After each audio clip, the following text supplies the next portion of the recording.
আর মাত্র কয়েকদিনের ব্যবধান, আসছে বছর ঘুরে মাহে রমজান।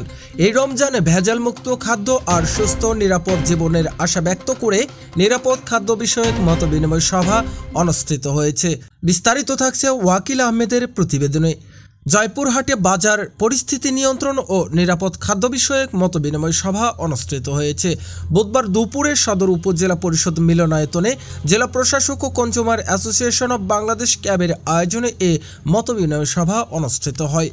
সভায় প্রধান অতিথির বক্তব্য দেন সদর উপজেলা পরিষদের নির্বাহী কর্মকর্তা রাশিদুল ইসলাম। এ সময় আরও বক্তব্য দেন ভোক্তা অধিকার সংরক্ষণ অধিদপ্তরের সহকারী পরিচালক মেহেদি হাসান, নিরাপদ খাদ্য কর্তৃপক্ষের সুরাইয়া আফ্রিজিনিয়া ও ক্যাবের জেলা সভাপতি আব্দুল সালাম সর্দার। মতবিনিময় সভায় বক্তারা বলেন, আসছে রমজান মাস, রমজান উপলক্ষে করে কেউ যেন খাদ্য মজুত না করেন, সেই সাথে রমজান মাসে বাজার পরিস্থিতি যেন স্বাভাবিকভাবে চলে সে বিষয়ে ব্যবসায়ীদের প্রতি আহ্বান জানান। এছাড়া বক্তারা আরও বলেন, রমজান মাসে সারাদিনের সিয়াম সাধনার পরে ইফতারিতে অপরিষ্কার ধুলোবালি মাখা ও খোলা পরিবেশে রাস্তার ধারে যেন কোনো দোকানি না বসে ও সেই সাথে কোনো তেল 2 বারের অধিক যেন ব্যবহার না করে সে বিষয়ের উপর গুরুত্ব আরোপ করেছেন। উক্ত আলোচনা সভায় আরও উপস্থিত ছিলেন ব্যবসায়িক, সাংবাদিক ও ক্যাবের সদস্য বৃন্দরা।